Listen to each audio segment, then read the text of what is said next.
Welcome to Midweek Liberty, a podcast where we hope to inspire your mind to critical thinking. I am J. Dylan Proctor, and with me here in Chord Purgatory is Anthony Alegria. So you wanted to use a different name, but we cannot self-identify and choose our own names and nicknames, so that's an important rule for life. But thank you for joining us today. Today we're going to be talking about the Turpin family. You may have heard about this here recently. We're also going to be talking about the issue of education, particularly being the choices of public, private, and homeschooling. It's something which has come up in the conversation of the Turpin family, and we're going to touch on that a little bit, but also later in the program today, we're going to be introducing Rachel Sorensen. Those of you who may follow us here at Kingdom of the Logos, which is where Midweek Liberty comes from, of course you'll know Amanda Sparrow, and there's some other faces you may be familiar with, but we're looking to bring more people in, and Rachel Sorensen is one of those people, so we'll be getting a preview of her towards the end. But let's go ahead and begin today by talking about the Turpins. So if you're not familiar with the Turpin family and the things which have gone on with that here in the last few days, let me give you a quick overview. David and Louise Turpin have been holding their 13 children captive in their home for years. They've been holding their children captive. They've had them chained to a furniture. They've been abusing and torturing their children. Like I said, for many years now. And this has been going on for a while, and they were only recently discovered when their 17-year-old daughter escaped and was able to get in touch with the police. So they've been doing this for quite a while, and they've just now been called out doing this. And I do want to take a moment here to point out that this is evil. I know our culture has had a really hard time with morality here recently in the last few years. So let's all take a moment and all come to the understanding that this is in fact evil. Holding your children captive, torturing them, not treating your children correctly, not giving them the things they need to succeed in life, this is unmistakably evil.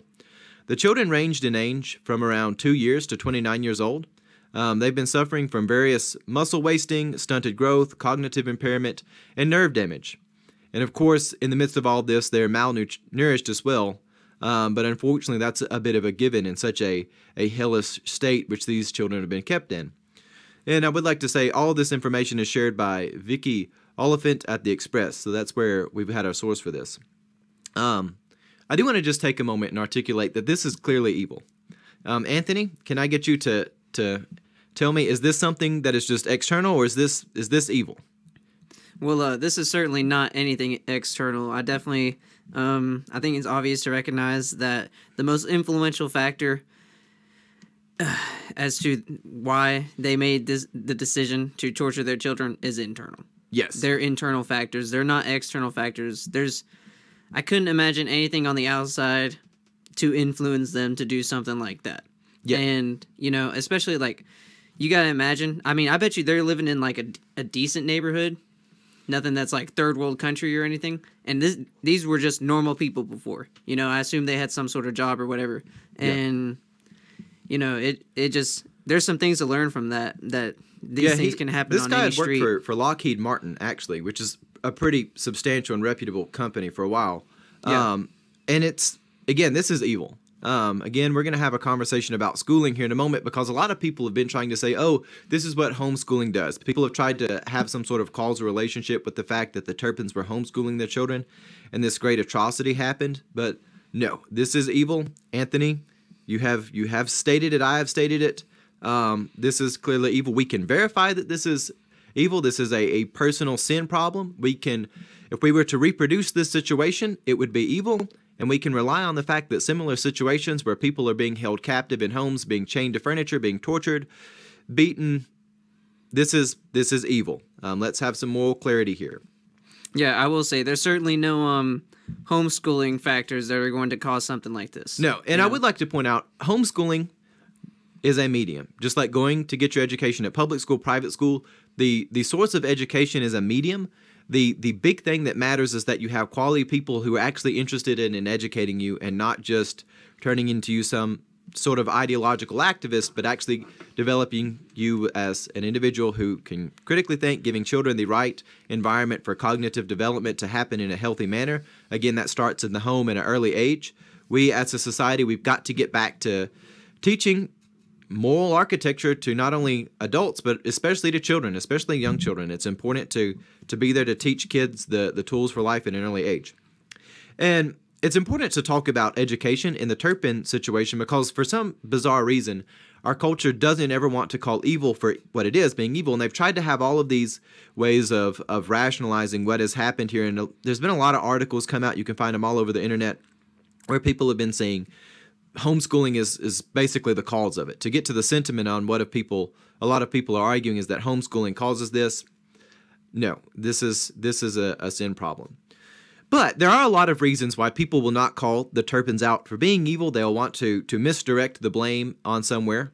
And of course, one of the big reasons of that is people like big government. They want the government to have control of education. They see this as a place to, never let a tragedy go to waste. They're going to seize the Turpin case to make a push for more government regulation on how families educate their own people. No, that is inappropriate. What these parents did was evil. Moving along. A second reason that people might try to misdirect this is because many people in our society, in the West, in our culture, they believe that people are naturally good, that people aren't actually capable of evil. And even if they don't go so far to say that people are naturally good, they may believe that people are naturally just neutral. They're amoral beings. Therefore, if people do bad behavior, it's always the result of some external influence. We've seen this happen a lot in our culture lately. We've seen this all the way back to 2013 with the Michael Brown incident.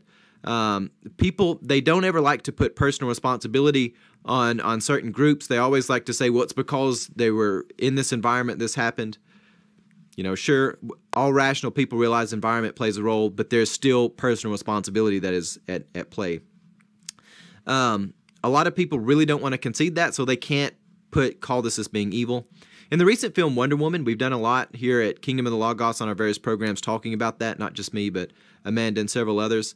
In the story of Wonder Woman, Diana, she can't rationalize that people would engage in war without the influence of Ares. She wants to put all the blame on Ares. As the story unfolds, she learns that, well, people actually sometimes just do evil. It's not always the cause as a result of an outside influence. So reason number 3 is secular culture doesn't actually have the moral capacity or the moral tools to identify evil properly. That's another reason why people won't call this for what it is. And reason number 4 is our culture advocates this notion of your truth, where every individual has a personal truth, and our culture doesn't want to admit how illogical that is. It's just silly for everybody to have, air quotes, your truth. Recently, Oprah made the speech about everyone embracing your truth instead of the truth. And there's a big problem with that. Because sometimes your truth means chaining your children to furniture in your house and torturing them. That is not a good truth. Having your truth is not a good thing. Some people may have a good grasp on truth, and if they live out what they perceive as their truth, they may not cause much harm to the world. But some people, when we allow this sort of thinking to take hold in our society, some people will say, well, my truth is chaining my kids to a piece of furniture. If everybody's truth is all that matters, why should that be any worse than anyone else's truth? So again, I'm going to ask Anthony put you on the spot questions. Anthony, what, or should I say, who is identified as having a nature that is truth? Well, whose nature is Jesus says truth? that he is the way, the truth, and the light. So I suppose Jesus. All right. Let me say that again. We were both talking there for a second. So whose nature is identified as being truth? Jesus. Very good. Yes, this is important to articulate. We as Christians, as believers, we understand there is a truth which does not, it's not a humanistic, it comes, if I can just find the inner sanctum of my heart, if I just identify as whatever I want to be, that is the truth that matters.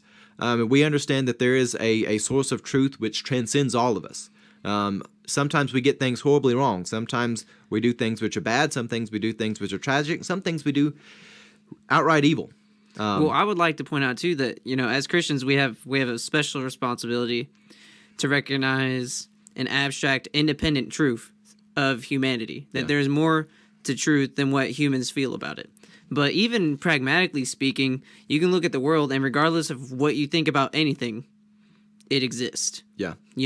So whether or not I think that a tree or wood is hard, or whether or not I think that a piece of paper is slim, either way, that is the truth, and people should recognize that, especially Christians, as,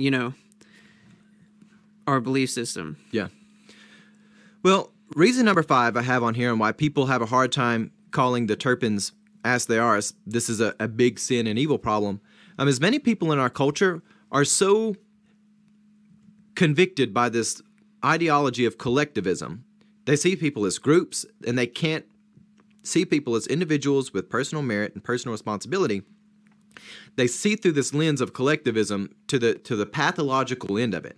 If they look at the Turpins and they're like, oh, well, this is a white family with 13 kids and they've homeschooled, we can use this to beat up on white people, we can use it to beat up on homeschooling. They see it as groups, and plus, they don't believe in personal responsibility, so it can't be these people's fault at all. It must be the fault of the group or whatever larger connection they can make. And the pathological, extreme collectivism that many people ascribe to is one of the reasons why people can't call this for what it is. Again, in the kingdom of God, there is a balance between being a part of the body and also being a transformed and born-again individual. You have to have those two things balanced out. So that's that. Well, anyways, here's the deal. The sin in this situation belongs to the parents. Homeschooling was a medium for education. In this case, it was a medium for some bad things to happen, but it wasn't a medium that was being used for education. They were keeping their kids there for malicious and evil purposes. Private and public schools are also mediums for education, just as homeschooling is, but the big thing that matters is, are kids being educated by people who are equipped and interested in creating an environment for healthy cognitive development where kids are actually getting the tools to be healthy people? So I would like to throw that out there is, it's not so much that we get together and we debate which medium is the best. We have to get together and articulate having quality people interested in education is what matters more than the medium by which education manifests. Of course, I'd like to throw out a few words and share that my mother, she's a school teacher, and she's been teaching kids for as long as I've been alive. And mediums are very important, but the quality of education matters a lot more than how that medium is conveyed. We do need to work on our education system and our culture here in the West, especially the college level. But the issue of the Turpins is a personal moral issue. It's not an issue of the education system, which they claim to employ, or they even did employ. It was just sort of a corrupted version of it. Yeah, to add to that, backtracking a little bit to your first point you made earlier about the people who want to resort to government regulation to solve problems like this in the future. Yeah. We were making the point that this is their individual they are the ones individually responsible for this. Yeah. And that, they should be the ones that pay the repercussions. And obviously not everybody should under the government. But, a lot of those people wouldn't necessarily disagree who want the government regulation. Like, they think it's evil too, I assume. Otherwise, hopefully they wouldn't want it. But regardless of that, they're entering with the premise that it's okay to regulate other people regardless of anything factual. Yeah. The odds of something like this ever happening again, pretty low. Very low, actually. Yeah. Especially, people are going to do what they're going to do regardless of certain regulations. And, I feel more libertarian on this. I think that people should be able to homeschool their children if they want to. And, I just wanted to point out that really it's just the incorrect premise that you can tell people what to do. Yeah, and to the point earlier, I'm not making a straw man argument saying that everybody who doesn't agree with me or doesn't call this a sin problem is condoning it. I realize just about anybody who sees this is going to have some sort of understanding that this is wrong. My point that I'd like to make in this is we have to identify this as being a moral issue and a personal moral issue. It's not an external moral issue that a lot of people want to make this out to be. And again, the reason why people react and say, well, we've got to regulate homeschooling is because they see it as an external issue that can be changed if you can change the external circumstances. In other words, if you can bring in regulatory structures around that, if you can have all these tools of government involvements and you can help curb this, you're not going to curb people doing evil by external forces. The only way that you can curb this is you actually teach people to have a good moral architecture and not to give into these things. And sometimes when people slip through those cracks, they don't involve themselves. Again, personality is very interesting. It's very rooted in biological origins. And sometimes people have antisocial personalities where they're going to do evil anyway. And in those cases, we need to have the moral awareness around it. Again, a government policy isn't going to stop this, but neighbors and things being involved, seeing the risk factors in hand, stepping in, people again having personal responsibility is how we answer this. And that's my basic point in this whole argument, is not to have a straw man and say, well, nobody that doesn't say this is a sin or evil problem they're condoning it. My point is saying we have to identify this as people use their personal agency terribly in this situation. People chose and used their will to do evil, and they shouldn't have done that. And the solution is at the personal responsibility level. So back to the conversation about education earlier, because we did bring it up, and I do want to spend a little bit of time talking about that. Many people who even create public policy for education at the public school level, a lot of this is done by people who haven't taught and they're not in the classroom, and they come from the same mentality I described earlier. It's the collectivist mindset where they want this one-size-fits-all education. I mean, that's basically the premise of Common Core. And I know so many teachers who can't stand this. Not only has it put a lot of undue duress on the teachers, most teachers realize, teachers, public school teachers who are actually interested in teaching kids, they realize that children are different. They learn different. They have different skills. A one-size-fits-all doesn't help kids at all. And a lot of teachers that I know, not just my mother, but some of the other ones that I know, get really frustrated with that. They want to be able to help kids, but you have people who have these solutions, which don't involve personal responsibility or personal involvement, trying to create solutions for that, and that's just a big problem. I think even another large issue about all that is that most of the time schools aren't even necessarily directed for the purpose of thinking or learning. I mean, really sadly, it seems more like almost like they're preparing them for structure, and that's not necessarily a bad thing, but it seems like the focus of most administrations is keeping the structure sound instead of bringing thinking and ways of thought to the children's attention, and facts that perhaps they haven't ever thought about. So all there's a structure to it, and I actually think kids do need structure. I like that, but I don't like the idea of it being the absolute main focus. It's well, the focus should be preparing kids for life, and you do see on the other end of homeschool, there are cases where people are homeschooling because their kids are truant or have drug problems, and it's not people who are homeschooling for the purpose of educating their kids. It's really the parents furthering their own laziness and extending that to their kids, and it's a bad situation. So whether your kids are sent to homeschool or whether to public school, private school, or homeschool, just know that the main thing that matters is having people actually interested in your kids. And as parents, we need to be personally involved in our kids at a young age, even before they're involved in school. And that's what really makes the biggest difference. Do kids have adults in their life who actually want to help the kids out? So in conclusion, before we move along, Anthony, is the problem with the Turpins related to their method of schooling? Yes or no? Absolutely not. I don't think so at all. Is it a product of what demographic or tribe that they belong to? No, I do not believe so. Is it a personal responsibility problem where they personally chose to do evil and sin? Oh, yes, certainly. And I really think, to your point, again, like, this isn't something that is a mass problem, so it shouldn't be handled like a mass solution. The solution to this is an individual solution. It needs to be taken with really precise judgment and accurate, directly on this situation. For sure. All right, well, we're going to change gears a little bit. We're about to show a clip that is put together from Rachel Sorensen. For those of you who follow us, you'll know that Midweek Liberty, the podcast you're listening to now or viewing, is basically the diet version of Tools for Liberty, the podcast we put out every Friday. Midweek Liberty comes out in the middle of the week, and Tools for Liberty comes out on Fridays and Mondays. And basically, Midweek Liberty doesn't have Pastor Amanda Sparrow with us. She co-hosts with us on Tools for Liberty. But that being said, there are more of us behind the scenes. One of those is Rachel Sorensen, who is a former parishioner of mine here in the church where I pastor at Jolton Church of the Nazarene. And let me go ahead and let's just play this and introduce you to Rachel, and then I'll further articulate.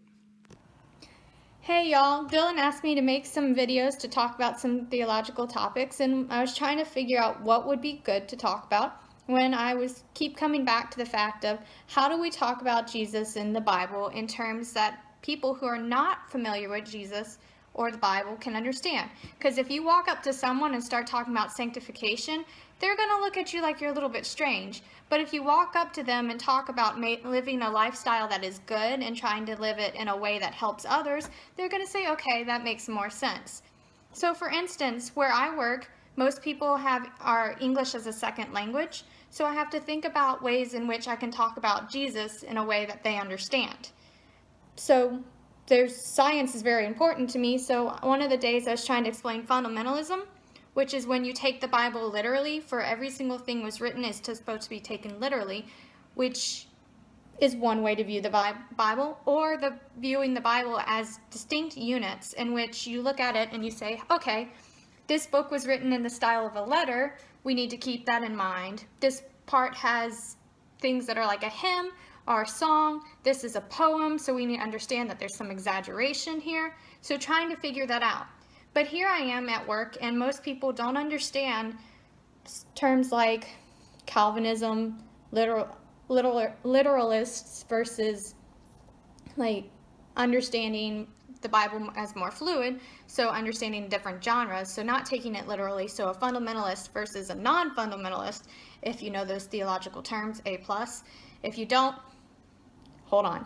So we're trying to figure out ways to talk about it, and what came to my mind is the idea of a protocol. So in science, you have protocols that you follow, which are kind of like a recipe card, but for science. So I'm sitting there trying to explain how the Bible, if you're a fundamentalist, you believe that God gave a certain protocol in the Bible that has to be followed. So like, you have your great Aunt Ruby's recipe card that you have to follow in order, for those of you who are not in science, which really worked because they understood it. So it made me think, I was like, okay, what are things in your life that you can use to help explain the gospel and the Bible to other people? What are things that we think about every day? Because those conversations are easy to segue into the church. So for instance, I know that it's very important to be able to have certain guns and weapons in Tennessee. We can't have those up here. That's just how my state is. But when you're talking about it, like, how does a gun relate to the gospel? How can you use it as a tool to help people understand complex theological terms? I don't know. I'm giving Dylan that challenge to let you know. So you need to go find him because he'll probably have this really crazy explanation. But what about music? How can we use music and talk about the chords and the riffs in a way that we can use to help explain the Bible and things in the Bible that are more complicated? So my challenge is for you to think about different ways of viewing your life as tools to talk about the gospel, talk about the Bible, break down those complex theological terms that I know Dylan is making you learn, and use them in a way to understand and help other people understand what's going on in the Bible. So that's the first one. I don't know when I'll be back, but it's good to see y'all. Bye. Well, that was Rachel Sorensen, and of course she was referencing some of our other videos there. If you'd like to see us talk about holiness and Glocks, we've got a video on that. Also, we do have other programs that are, aside from the more talking-oriented podcast, we do have the Clergy Cops, which is a bit of a comedy. You get to follow and ride along with the clergy as they respond to various calls, and we, again, just deal with some very important theological issues, and of course the joy of synthesizing, which looks a lot like the joy of painting, if you've ever seen that one with Bob Ross. But of course, we have these things going on. Rachel, we're looking to get her more involved here in the future. We're hoping to have her more involved with not just discussion of things, but we're also hoping to get up there where she's at. She's in the D.C. area. We're hoping to get up there and do some films with her. Again, if you enjoy our content, please subscribe to our YouTube channel. If you enjoy the podcast, please leave a review or comment on us. You can find us on SoundCloud, CastBox, or iTunes. CastBox is free. I really like the format there. You can find us on all of these places, whether you have an Android phone or an iPhone. And you can find us, of course, on Facebook at facebook.com/Kingdom of the Logos, or you can find us on YouTube just doing a search there. But to wrap up today's program, again, Anthony, is the Turpin's problem a personal problem or a societal problem? Definitely the Turpin's problem. Okay. And the parents, that is especially, yes, it just is to a clarify. Personal sin problem. And for me to be clear on the language, when I say societal problem, I don't mean that our society and culture doesn't have issues. What I mean is it society's fault that this family did that? And the answer is no. Personal choices that led to evil is what happened there. And in the topic of schooling, I've known great people to come out of private school, public school, and homeschooling. And I've known people to come out of those situations very poorly. The thing which makes the biggest difference is, did they have people involved in their life who cared about them? Did they have parents who were involved? Did they have people set up a structure in life where they could learn? Any final thoughts, Anthony? Well, I think one thing that's really important for administrators or people who are, getting involved into homeschooling, which they would be the administrators then. But I think a couple things that are important for them to ask themselves is, do they really care, especially about the right things? Do they care about the right things concerning their child's education? And do they have the proper tools? Do they have the tools to execute those cares? Yep. And with that in mind, people don't need to take the tools away from educators either. Which also means we don't need sophistry to come in and try to give mixed message about what actually are good tools. There's a lot of sophistry that comes in with people trying to say, oh, well, they call things tools which really aren't. And that's a whole nother issue. We'll get there another day. Well, anyways, I hope you enjoyed our program today. And on that, have a blessed day and enjoy this sweet outro track we have. Again, all of our music is produced locally by us here at Kingdom of the Logos. And on that, have a blessed day.